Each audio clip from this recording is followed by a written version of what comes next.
Aunty উনি হচ্ছে আমাদের খাবারগুলো বানাচ্ছেন এখানে লাইভ কিচেন ওনাদের। এখন যে খাবারটা আমার সামনে দেখতেছেন এটা আমি প্রথমে ভাবছিলাম হচ্ছে যে পরোটার ভেতরে কিছু একটা। আসসালামু আলাইকুম, আশা করছি সবাই অনেক ভালো আছেন। আমরাও বেশ ভালো আছি। আমরা এই মুহূর্তে আছি হচ্ছে কুয়ালা পার্লিস বাস টার্মিনালে। সন্ধ্যা হয়ে গেছে already. Bus terminal, ferry terminal এবং এর আশেপাশে যত দোকান, খাবারের দোকান, নরমাল দোকান ছিল 90% বন্ধ হয়ে গেছে। এখন এখানকার সময় হচ্ছে 7টা 45 বাজে আর সূর্য মাত্র এখানে ডুবলো। এখানে 7:30টার দিকেই আজান হয়, একটু আগে মাগরিবের আজান হয়েছে। আর আমরা বেশ ক্ষুধার্ত ছিলাম। তো আমরা বাস টার্মিনালের ঠিক অপোজিটে তাকায় দেখলাম যে একদম রাস্তার উপরে ছোট্ট একটা দোকান। আমাদের মিরপুর স্টেডিয়ামের পাশে যেমন দোকানগুলো থাকে না, যে রাস্তার উপরে চেয়ার টেবিল দিয়ে রাখা, ওইরকম সিমিলার টাইপ অফ একটা দোকান। এবং এখানে দেখলাম যে একটা ছোট্ট মেনু আছে। তো ভাবলাম যে আজকে এইখান থেকেই খেয়ে যাই, খাবারটা দেখি কেমন হয়। আর এদিকে হচ্ছে একটা লেমনের ড্রিঙ্কস নিয়েছে। তো উনি এরকম একটা ব্লু গ্লাস ভেতরে আইস দিয়ে দিচ্ছে। তো উনি আমাকে একটু ঢেলে দিল আর কি।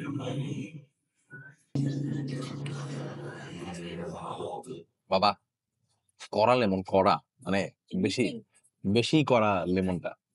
এই যে আমাদের সামনে যেটা দেখা যাচ্ছে ওইটাই বাস টার্মিনাল।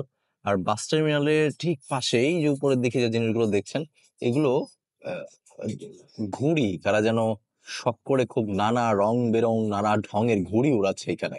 আমাদের খাবার কিন্তু একটা আইটেম চলে আসছে। এই যে এটা, তো এটা হচ্ছে যেটা মনে হচ্ছে যে পরিমাণটা একটু ছোট বাট খাবারটা একটা ডিম আর ভেতরে chicken fried rice I think এভাবে দেয়। এই যে তারপরে দেখতে কিন্তু অনেক সুন্দর, আবার সুন্দর ঘ্রাণও আসতেছে এটা থেকে। 5 টাকা একটা আর একটা 6 টাকা, টোটাল মানে 5 রিঙ্গিত আর 6 রিঙ্গিত, টোটাল 11 রিঙ্গিত দাম পড়বে আমাদের। মানে বাংলাদেশি টাকায় তোমার সব মিলে 300 টাকার মতো পড়বে। দাম হিসাবে পরিমাণ একটু কমাই দিছে, এটা ঠিকই আছে।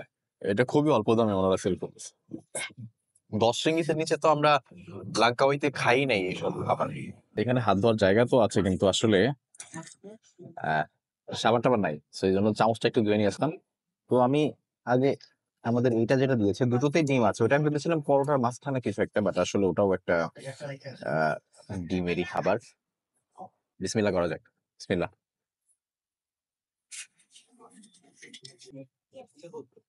পরিমাণ যাই দিক, এটা হালকা ডিম দিয়ে খেতে অসাধারণ।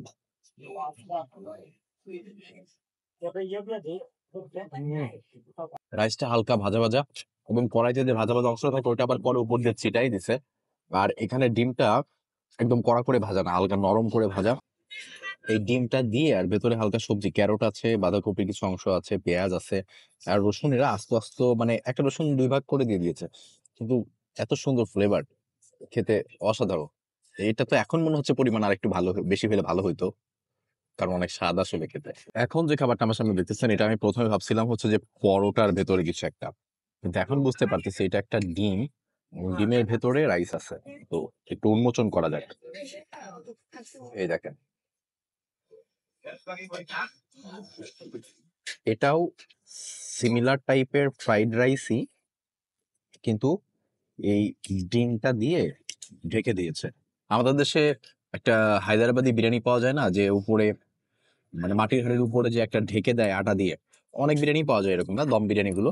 তো এইখানে ফ্রাইড রাইসটা সেম ভাবে দিয়েছে, কিন্তু আটার বদলে ওরা ব্যবহার করছে এই যে বড় সাইজের এক পিস ডিম। ভেতরে কিন্তু ফ্রাইড রাইসটা আগে যেটা খেলাম ওই রকমই মনে হলো আমার কাছে। চলুন খেয়ে দেখা যাক।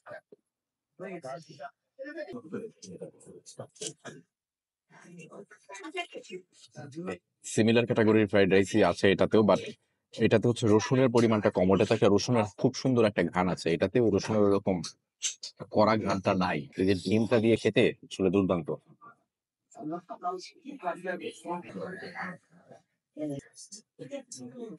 ভাইয়ার কি বাংলাদেশের? আপনারা এখানেই থাকেন না, এই জন্য প্রথমে মালয়েশিয়ার ভাষায় কথা বলতেছিলেন দেখলাম। ও, আপনি ঘুরতে আসছেন? আমরাও, ও, আমরাও আসছিলাম 7 দিনের জন্য। আমরা ফ্লাইটে যাইনি লাগেজের কারণে।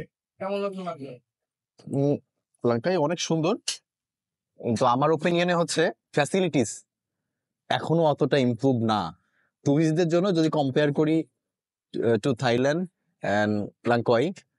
থাইল্যান্ডে সবকিছু ইজি, অনেক কমফোর্টেবলি আপনি ঘুরতে পারবেন, যেটা লাঙ্কওয়াইতে নট পসিবল। তবে লঙ্কার কিছু জায়গা অনেক সুন্দর। হচ্ছে আমাদের পাশেই আমাদের কিছু বাংলাদেশি ভাই ওনারাও ঘুরতে আসছিলেন। লঙ্কা ওই থেকেই ফিরছেন।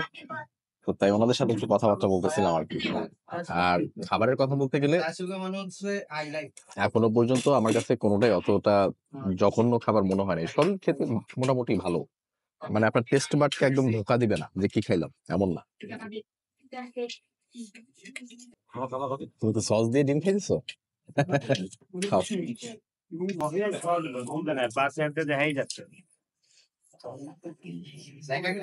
শেষ।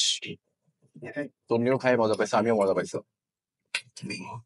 আপনাদের ভাইয়াদের সাথে কথা বলে আরো ভালো লাগবে। দেশের মানুষ বাইরে এসে পেলে কিন্তু মজাই লাগে।